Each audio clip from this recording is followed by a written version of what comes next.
Tom, thanks for talking to us. First of all, you've been in many a dressing room in football when the manager departs. What's the dressing room been like this week? It was a tough place to be initially.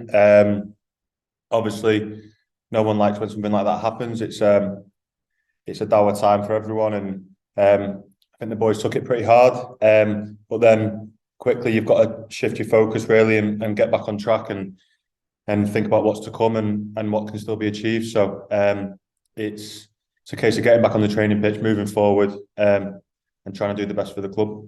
And the managers paid the price, but how much responsibility do the team feel as a whole? A lot, we're the ones that eventually that are on the pitch and have to take responsibility for some responsibility for what's happened. So it's not nice. It's not a nice feeling. Can't help but feel a little bit responsible, and we now have to sort of use that feeling to fire us going forward, but also put it behind us as well and try and move on quickly and move on upwards. Can you put your finger on why perhaps you've struggled to get any sort of real consistency this season? It's tough because if you could put your finger on it, then you'd change it earlier on in the season. But I think it's a number of factors that have sort of led to us being in the position that we're in, and ultimately the manager losing his job. So it's I wouldn't say it's one thing or one person, or I think as a collective, as a whole club, it's something that we'll have to take responsibility for, and hopefully, as I said, hopefully that's behind us now and that we can move on positively. Yeah, and you're vice captain, so you're a senior member of the team. Do you see your personal role here stepping up a little bit, particularly for the younger lads?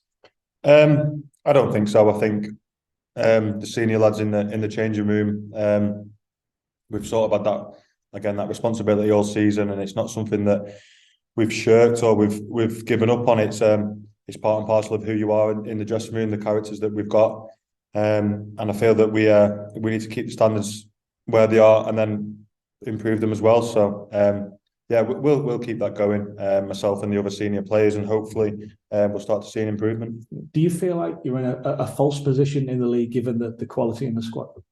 I think there's a lot of quality in the squad. I think the table doesn't lie, so I don't think we can say we're in a false position, but there is players in that changing room who, if everything's right and everything's done properly, then they can be challenging up higher in the league. So it's not just going to happen now. There's been a change in management. It's not going to happen for us, and we're going to bounce up the league. But it's a case of doing things right, working every day, getting the right people in the right positions, and then we'll hopefully see the fruits of our labour. Yeah, at times like this, an opportunity to regroup and I suppose get behind the caretaker manager.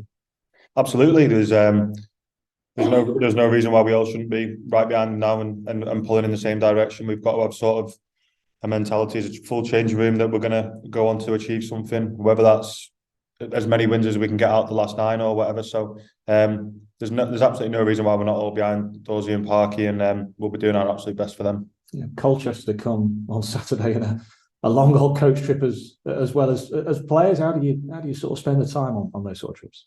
Yeah, it can be boring. There's a few of us have a good chat, and there's others that'll sleep. So yeah, it's a long old trip down, but we've done it many a time now, so you're sort of used to it. There's a few with headphones on and stuff like that. So it's it's a long trip, but it'll be worth it if we come back with the points. And you're playing a team who are looking over their shoulders a little bit. They're not totally out of it, are they, Colchester?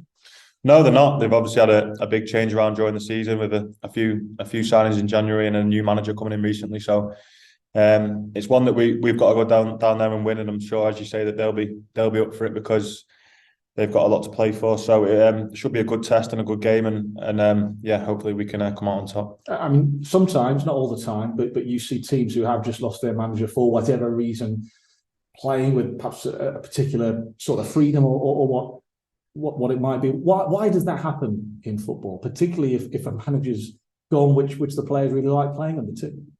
I don't know. It could be a number of factors again. There's obviously, you want to impress the new manager who's come in, so there might be an uplift there. But we've got players in this team who, regardless of scorelines or whatever goes on, I don't believe have shirked anything or down tools or anything like that. So I don't think there's. Well, I think there's a few of us in there that wouldn't let that happen. So hopefully there is an upturn in form, and there is an upturn in performance, and we've got to start that from Saturday. Tom, thanks for your time. Thanks for No worries. Thank you.